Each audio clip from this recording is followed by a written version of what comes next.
प्रायः अन्य पदार्थ प्रधानो बहुब्रीहि, अर्थात जिस समास में जिन पदों का समास किया जाता है उन पदों के अर्थ की प्रधानता न होकर के अतिरिक्त ही किसी अन्य पद के अर्थ की प्रधानता होती है, उस समास को बहुब्रीहि समास समझना चाहिए। जैसे पीतांबर शब्द है, पीतांबर इस शब्द में दो शब्द हैं, पीत और अंबर। तो पीतम अंबरम यस्य सह पीतांबरः। अब यहाँ पर एक शब्द हुआ पीत, दूसरा हुआ अंबर, लेकिन पीतांबर शब्द न तो पीत के अर्थ को बताता है, अर्थात न तो पीले रंग को बताता है, और न अंबर अर्थ को बताता है, अर्थात वस्त्र अर्थ को बताता है, अपितु पीतांबर शब्द भगवान विष्णु रूपी अर्थ को बताता है।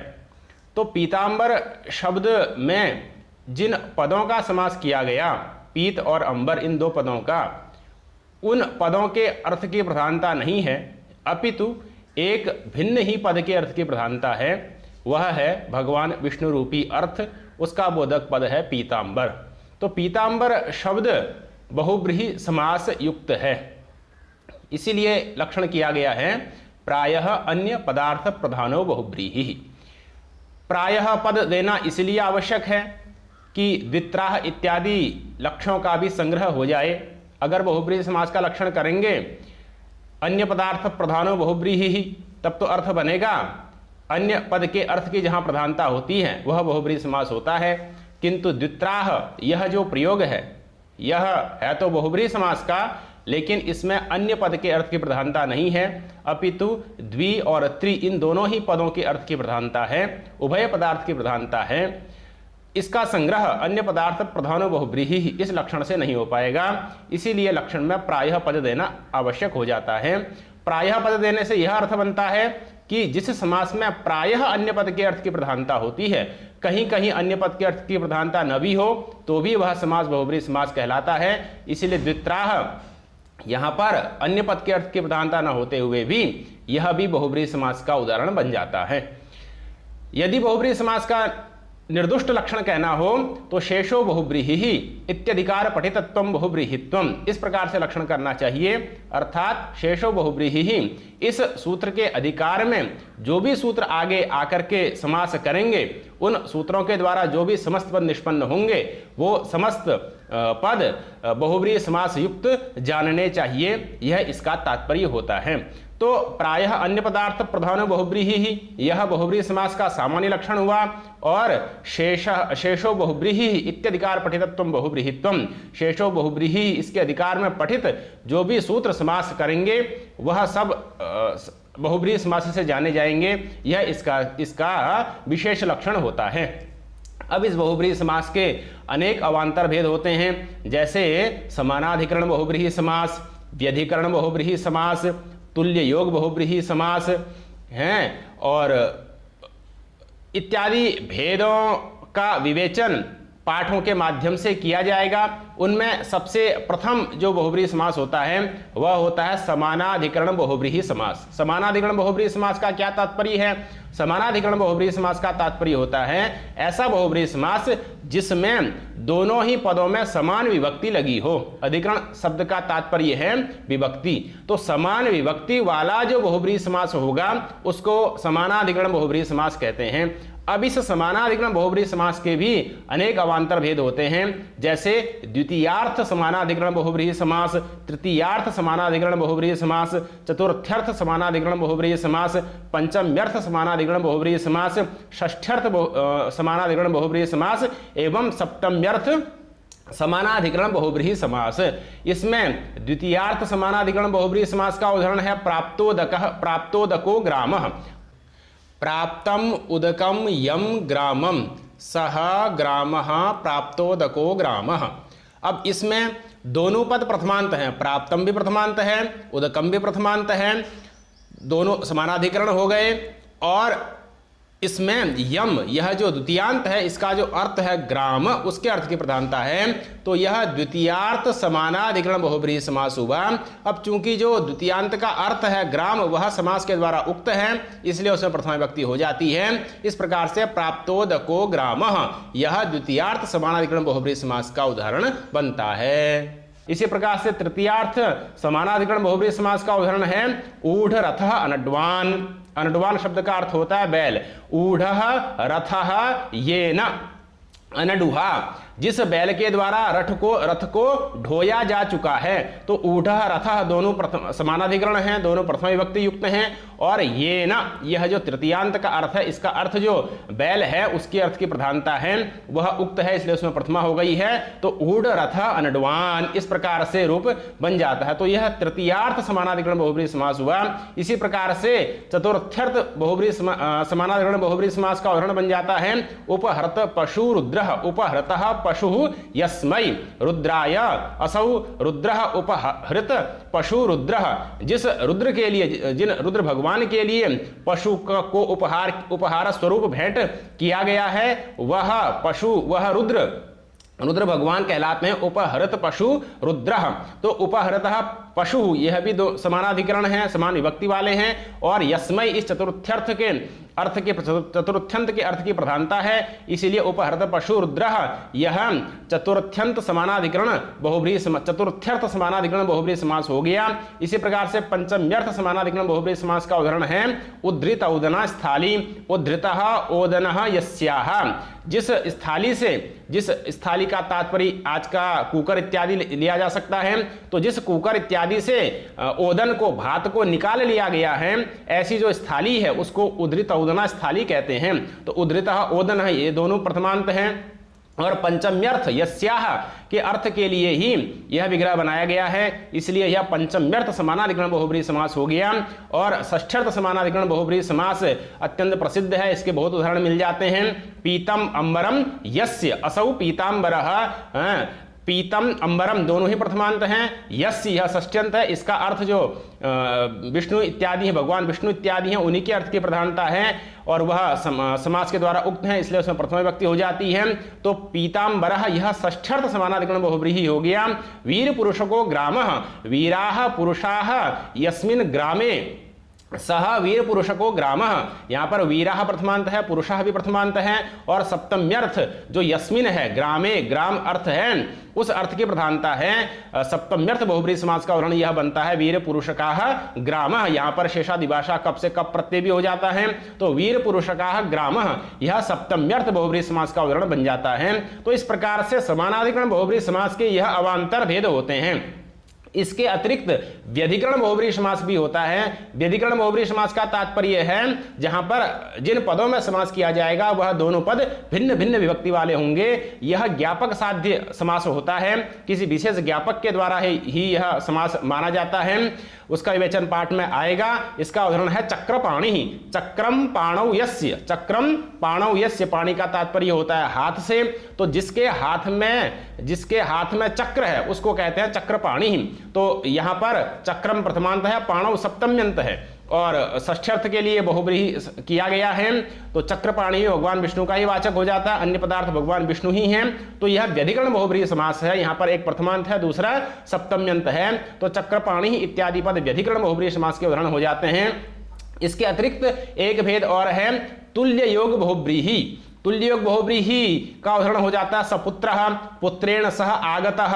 यहाँ पर युगपत काल की क्रिया विवक्षित होती है। एक ही काल में दो व्यक्ति एक ही क्रिया में अन्वित जहां होते हैं वहां पर तुल्य योग बहुब्रीहि के नाम से उस समास को जाना जाता है। इसका प्रधान सूत्र तेन सहित तुल्य योगे यह है। तो तुल्य योग बहुब्रीहि का उदाहरण हुआ सपुत्रः, पुत्रेण सह आगतः सपुत्रः। सपुत्रः का मतलब हुआ एक ही काल में पुत्र के साथ पिता आया।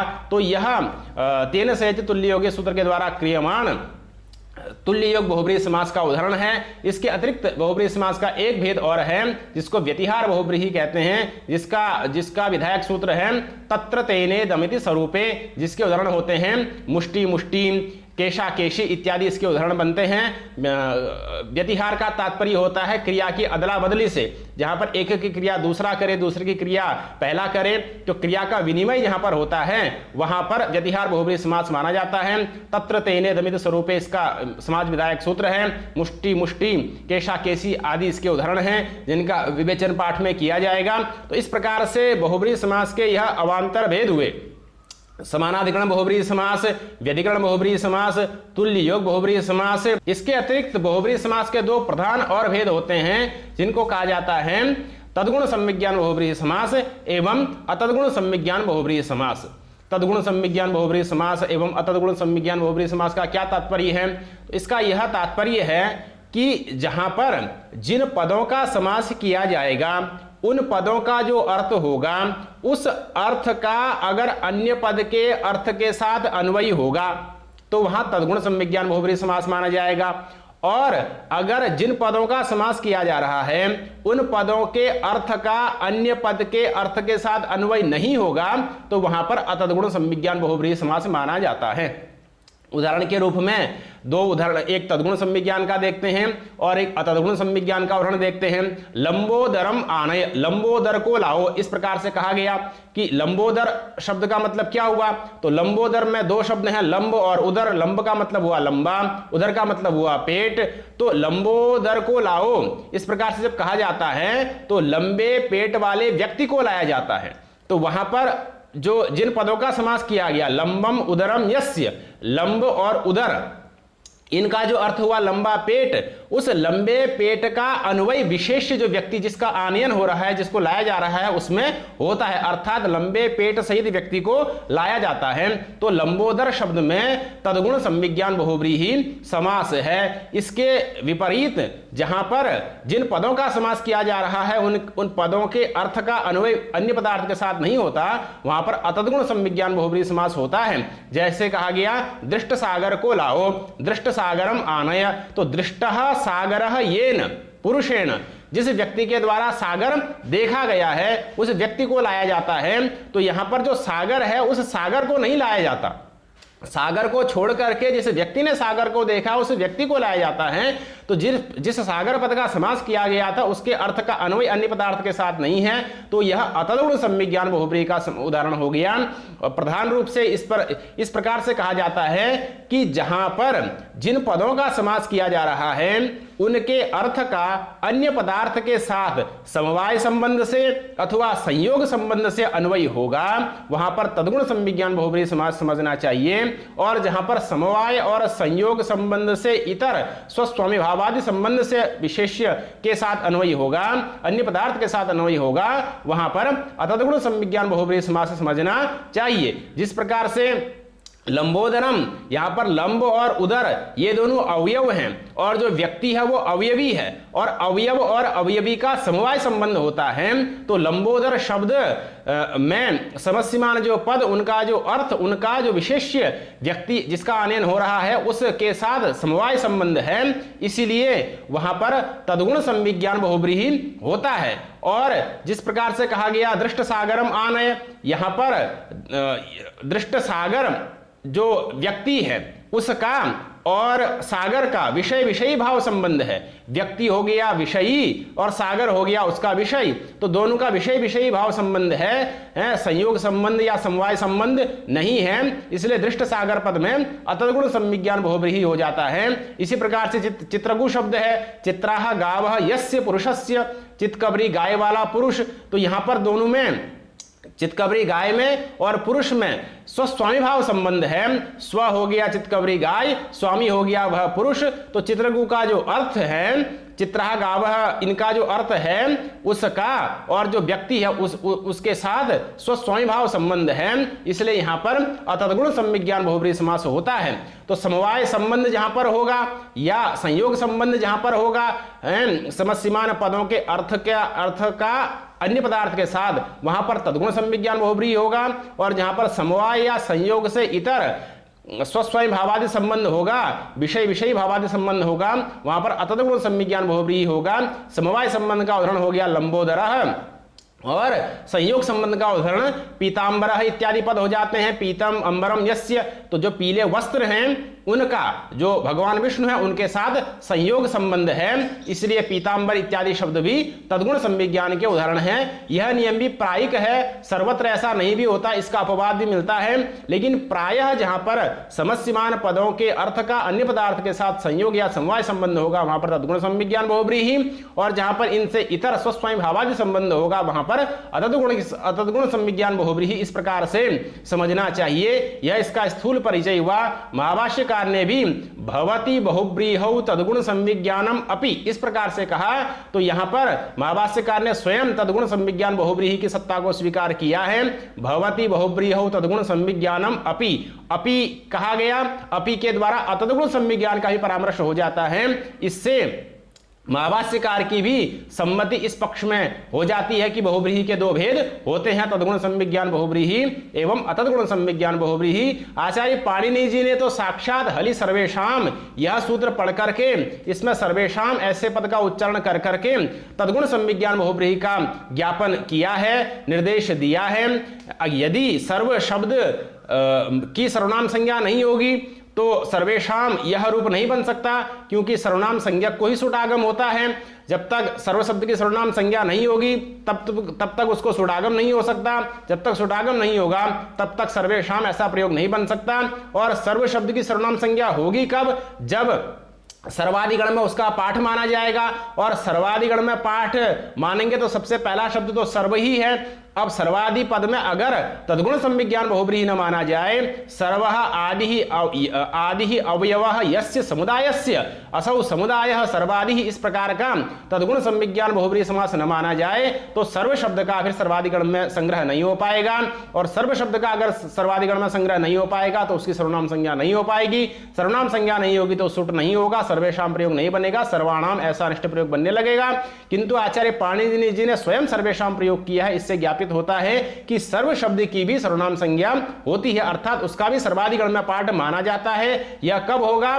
जब सर्व शब्द सर्वादि इस पद में तद्गुण संविज्ञान बहुब्रीहि माना जाएगा, तब सर्व एक अवयव हो जाएगा, समुदाय एक अवयवी हो जाएगा। अवयव अवयवी का समवाय संबंध होता ही है, तो इसमें तद्गुण संविज्ञान बहुब्रीहि मान करके सर्व शब्द का भी सर्वादिगण में समावेश कर दिया जाता है, और फिर उसकी सर्वनाम संज्ञा होने से सर्वेशाम यह प्रयोग उपपन्न भी हो जाता है। तो आचार्य पाणिनि जी की तो साक्षात सहमति तद्गुण संविज्ञान बहुब्रीहि मानने में है ही है, और अपि के बल से अतद्गुण संविज्ञान बहुब्रीहि का समर्थन भी महाभाष्यकार के वचन से प्राप्त ही है। इस प्रकार से तद्गुण संविज्ञान और अतद्गुण संविज्ञान यह दो भेद बहुब्रीहि समास के होते हैं, जिसका विवेचन यथास्थल पाठ में भी आता जाएगा।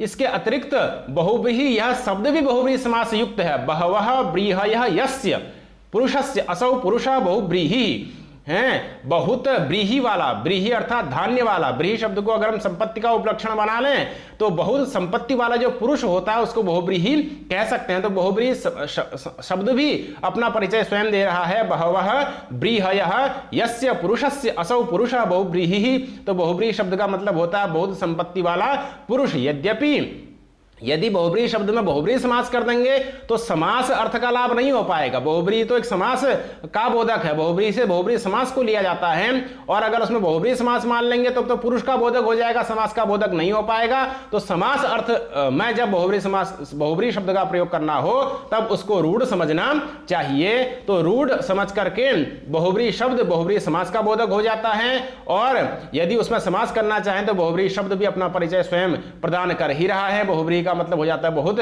संपत्ति वाला पुरुष। तो इस प्रकार से बहुब्रीहि समास का लक्षण, बहुब्रीहि समास के अवांतर भेद और दो प्रधान भेद तद्गुण संविज्ञान एवं अतद्गुण संविज्ञान, इसका विवेचन इस पाठ में केवल परिचय प्रदान करने की दृष्टि से किया गया। इस बहुब्रीहि समास का विशद विवेचन आगामी पाठों के माध्यम से किया जाएगा। इत्यलम।